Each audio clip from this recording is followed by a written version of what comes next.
Hello दोस्तों, मैं सोनू कुमार। आप लोगों को हमारे फिर से इस YouTube channel Avon study area पर स्वागत है।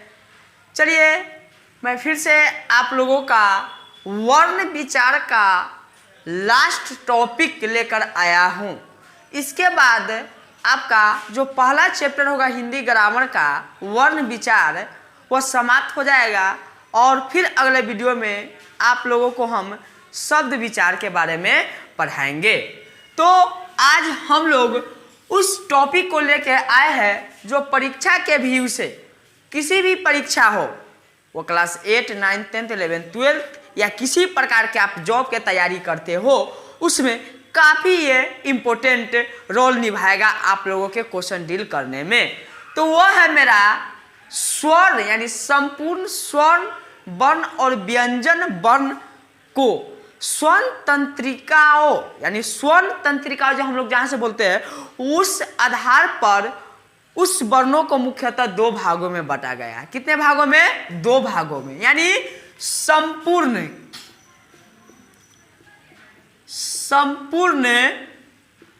स्वर एवं व्यंजन वर्णों को स्वर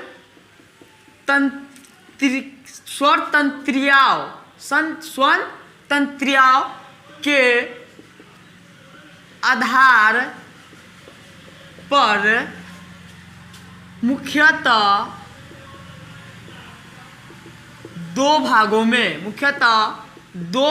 में बांटा गया है। पहला है मेरा घोष या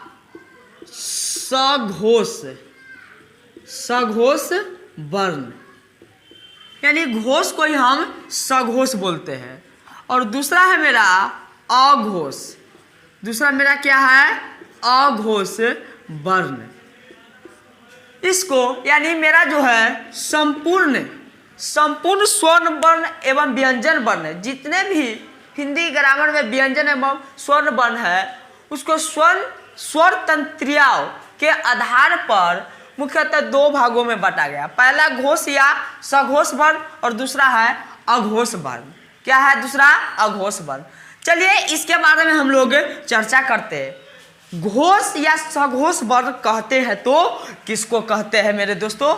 चलिए, तो इसमें हम लोग पढ़ते हैं जिस वर्ण का उच्चारण हमारे स्वर तंत्रियाओं यानी मेरा जो स्वर तंत्रियाओं है यहाँ से होता है, उसको हम यानी उसके कंपन से होता है, उसको हम क्या कहते हैं? घोष या सघोष वर्ण कहते हैं। फिर से एक बार देखिए, जिस वर्णों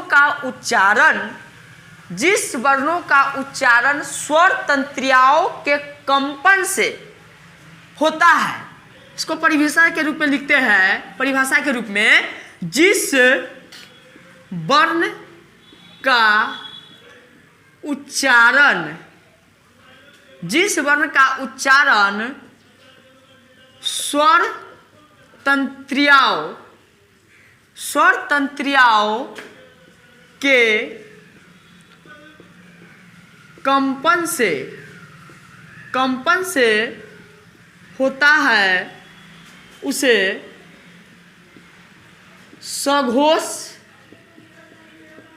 या घोष वर्ण कहते हैं। घोष वर्ण कहते हैं। चलिए फॉर एग्जाम्पल इसका देखते हैं। इसमें होगा सभी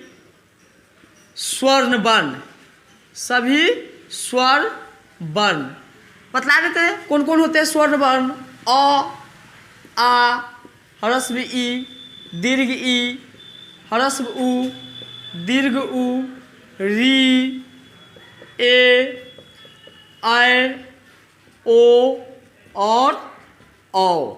ये मेरा जो होता है वह क्या होता है? स्वर्ण वर्ण होते हैं। क्या होते हैं? स्वर्ण वर्ण होते हैं। उसके बाद है मेरा स्वर्ण वर्ण कितने हुए 11। उसके बाद होता है स्पर्शीय व्यंजन में आप लोग को हम बतलाया है, फिर से आप लोगों को मेरा जो इससे पहले वाला वीडियो में आप लोग देखिएगा स्पर्शीय व्यंजन। स्पर्शीय व्यंजन यानी हिंदी व्याकरण में स्पर्शीय व्यंजन या वर्गीय व्यंजनों की संख्या कुल होती है 25। कितनी होती है? 25। जैसे में क, ख, ग, घ, अंग, च, छ, ज, झ, य, ट, ठ, ड, ढ, न, त, थ, द, ध और न, प, फ, ब, भ और म। ये मेरा स्पर्शीय व्यंजन या इसी को वर्गीय व्यंजन कहते हैं। इसमें जो होता है मेरा लास्ट से पहला, दूसरा और तीसरा, यानी लास्ट से जो होता है पहला, दूसरा और तीसरा, ये तीनों जो वर्ग होते हैं ये सभी मेरा क्या कौन सा वर्ण होते हैं? तो मेरा घोष वर्ण होते हैं। क्या होता है? घोष वर्ण। इसको क्या बोलते हैं? घोष या सघोष वर्ण बोलते हैं। घोष या सघोष वर्ण है। ये सभी क्या है? घोष या सघोष वर्ण है। तो सभी स्वर्ण वर्ण और ये जो मेरा है स्पर्शीय व्यंजन वो लास्ट से पहला, दूसरा और तीसरा, या इसको कह सकते हैं शुरू से तीसरा स्थान, चौथा स्थान और पांचवा स्थान का जो स्पर्शीय व्यंजन वर्ण है वह मेरा कौन सा वर्ण होगा? तो घोष या सघोष वर्ण होगा। उसके बाद होता है अंतस्थ व्यंजन। अंतस्थ व्यंजन, अंतस्थ व्यंजन में आप लोग को बतला देते हैं वो मुख्यतः 4 होते हैं। कितने होते हैं? 4 होते हैं। कौन कौन होते हैं? तो य, र, ल, व होते हैं। कौन कौन होते हैं? य होते हैं, र होते हैं, ल होते हैं, व होते हैं। क्या क्या होते हैं? य होते हैं, र होते हैं, ल होते हैं और व होते हैं। ये तमाम सारे जो अंतस्थ व्यंजन ये, और एक जो होता है जो मेरा होता है उसमें व्यंजन। क्या होता है? उसमें व्यंजन, जिसको लास्ट, ये मेरा जो होता है लास्ट का ह होता है। यह सभी वर्ण जो है मेरा घोष या सघोष वर्ण है। क्या है? घोष या सघोष वर्ण है। क्या है मेरे दोस्तों? घोष या सघोष वर्ण है। अब इस आप कहिएगा सर आप तो परिभाषा बतला है, जिस वर्ण का उच्चारण स्वर तंत्रियाओं के कंपन से होता है उसे सघोष या घोष वर्ण कहते हैं। वास्तव में इस वर्ण का उच्चारण उसी प्रकार से हो रहा है कि नहीं हो रहा है? तो चलिए इसको हम एक्सपेरिमेंट करते हैं, प्रयोग यानी करते हैं। तो इसको हम उच्चारित करके आप लोगों को बतलाते हैं। जैसे में आप देखिए अ जो बोले हम, तो यहाँ से मेरा क्या हो रहा है? कंपन कुछ हो रहा है। अ यानी ये मेरा जो है स्वर तंत्रीय, यानी यहाँ से जो स्वर मतलब आवाज होता है, ये आवाज, तो आवाज में आपस कंपन हो रहा है और वहां से ये वर्ण का निर्माण हो। उसी प्रकार है आ, ई, उ, ये सब क्या है? तो मेरा घोष या सघोष वर्ण है। उसके बाद ग, घ, अंग, च, झ, य, ये तमाम सारे वर्ण क्या है? वो घोष। उसी प्रकार देखिए य, र, ल, व, ह, ये सब क्या है? तो मेरा घोष या सघोष वर्ण है। क्या है? घोष या सघोष वर्ण है। तो अब इसमें एक पॉइंट बनता है से हिंदी व्याकरण में, या इसको थोड़ा देर के लिए आप स्क्रीनशॉट ले लीजिए। क्या ले लीजिए? स्क्रीनशॉट ले लीजिए।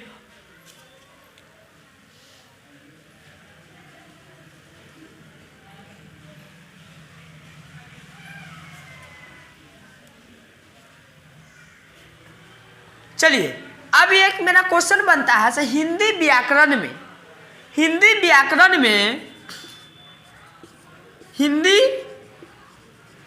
व्याकरण में घोष या सघोष वर्णों की कुल संख्या कितनी होती है? तो आप यहाँ से काउंट कर सकते हैं। ये तो मेरा है टोटल क्या है? 11। उसके बाद ये 5, 5, 10, 5, 15, तो 11 अब प्लस 15, उसके बाद ये मेरा क्या है 4 जुट जाएगा, और उसके बाद ये मेरा क्या है 1, तो क्या हो जाएगा जोड़ लीजिए 4 और 15 19, 19 और ये 11 30 और 1 31, यानी हिंदी व्याकरण में जो मेरा घोष या सघोष वर्णों की कुल संख्या होती है वह 31 होती है। कितना होती है 31 होती है। तो ये मेरा ऑब्जेक्टिव के व्यू से काफ़ी इंपॉर्टेंट क्वेश्चन है, पूछ सकता है ऐसे हिंदी व्याकरण में घोष या सघोष वर्णों की कुल संख्या यानी कुल संख्या कितनी होती है, तो वह मेरा कितना है 31 होती है। कितना होती है 31 होती है। तो अब चलिए हम लोग चलेंगे, इसको आप लोग समझ गए। अब हम लोग चलेंगे अघोष वर्ण में। क्या चलेंगे अघोष वर्ण में। तो अघोष वर्ण क्या है इसको थोड़ा सा हम लोग देख लेंगे। अघोष वर्ण भी किसको बोलते हैं। अघोष वर्ण इसका जस्ट उल्टा है मेरे दोस्तों, कोई भारी चीज नहीं है, बहुत ही आसान है। आप अगर कोई भी चीज को समझ जाते हैं तो आपको काफी आसान लगता है, और वही चीज अगर आप नहीं समझते हैं तो काफी आपको हार्ड लगता है। तो चलिए हम लोग दूसरा में आप लोग चलते हैं अघोष। क्या चलते हैं अघोष वर्ण के बारे में। अघोष वर्ण है तो क्या है, तो जिस वर्ण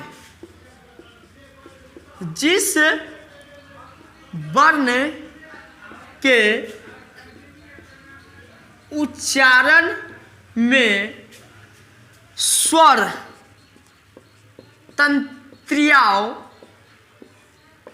की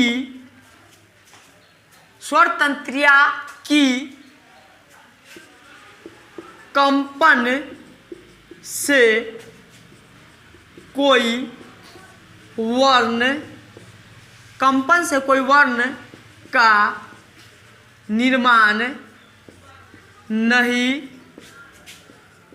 होता हो उसे अघोष वर्ण कहते हैं। उसको क्या कहते हैं अघोष वर्ण कहते हैं। अघोष वर्ण कहते हैं। चलिए इसको देखते हैं। मैंने यहाँ पे लिखाया है जिस वर्ण के उच्चारण में स्वर तंत्रियाओं की कंपन से कोई वर्ण का निर्माण नहीं होता है उसे अघोष वर्ण कहते हैं। फर्स्ट वीडियो यानी फर्स्ट वाला जो पॉइंट था मेरा घोष में, उसमें बतलाए थे से उस वर्ण के निर्माण में हमको स्वर तंत्रियाओं की आवश्यकता होती है, यानी उसको कंपन कराया जाता है। लेकिन इस वर्ण के उच्चारण में किसी प्रकार के स्वर तंत्रियाओं के कंपन हो या नहीं हो, यानी होगा तो वो घोष वर्ण का निर्माण होगा, नहीं होगा तो अघोष वर्ण का होगा। आप कहिएगा सर इसमें कौन कौन सा वर्ण होते हैं, तो चलिए हम लोग देखते हैं इसमें कौन कौन सा वर्ण होते हैं। तो आपको बतला दे,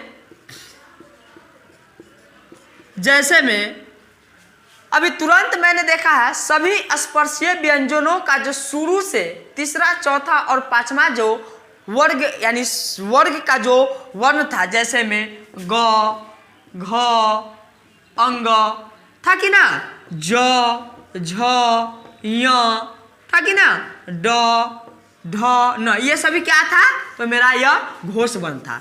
लेकिन उसमें पहला और दूसरा छूट गया था तो वह मेरा अघोष होगा। जैसे क ख, उसी प्रकार क्या हो जाएगा च छ, उसी प्रकार क्या हो जाएगा ट ठ त थ प फ, ये सभी क्या है मेरा, तो ये सभी मेरा अघोष वर्ण है। क्या है अघोष वर्ण है, यानी शुरुआत का पहला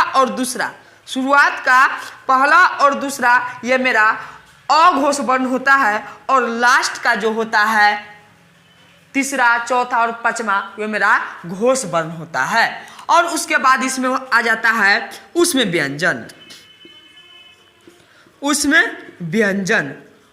व्यंजन में कौन कौन होते हैं। उस व्यंजन में एक ह जो लिए थे हम उसमें ले लिए थे, इसमें ह नहीं होगा, इसमें तीनों स होगा, तलाब्य स, मूर्धन्य स और दंत स, ये होगा। ये क्या है तलाब्य स, मूर्धन्य स और दंत स, ये क्या होगा उसमें व्यंजन, तो ये मेरा क्या हो जाएगा अघोष होगा। इसके उच्चारण में हमको किसी प्रकार के स्वर तंत्रिका की सहायता नहीं लिया। जैसे में क क क क क, इसको बोलने में नहीं, ख च छ ट, ये तमाम सारे वर्ण का जो हम उच्चारण करते हैं इसमें किसी प्रकार के हमको स्वर तंत्रिका की आवश्यकता नहीं, स्वर तंत्रिका के कंपन से वर्ण का निर्माण यह नहीं हो रहा है। तो ये मेरा क्या हो जाएगा, अघोष वर्ण हो जाएगा। क्या हो जाएगा, अघोष वर्ण।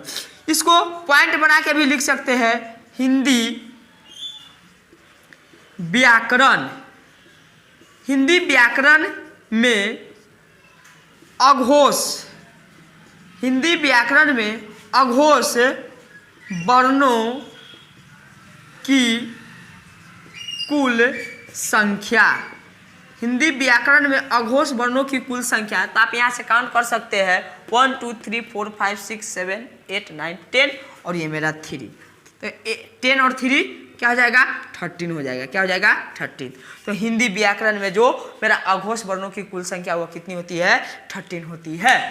तो ये मेरा था स्वर यानी संपूर्ण स्वर वर्ण और व्यंजन वर्ण को स्वर तंत्रिकाओं के आधार पर घोष और अघोष वर्णों का परिभाषा और उसका जैसे, जो कि काफी इंपॉर्टेंट है परीक्षा के व्यू से।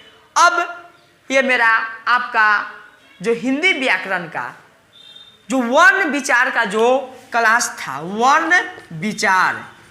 वर्ण विचार का जो आपका फर्स्ट चैप्टर था वो हुआ समाप्त। फिर मैं अगले वीडियो में आप लोगों के लिए शब्द विचार लेके आऊँगा। कौन सा विचार, शब्द विचार, यानी इसमें हम लोग अब चलेंगे। तो तब तक ये वीडियो देखते रहिए। अगर किसी प्रकार के कोई दिक्कत हो तो हमारे कमेंट बॉक्स में ज़रूर कमेंट कीजिए। तब तक इस वीडियो को देखते रहिए। जय हिंद, जय भारत।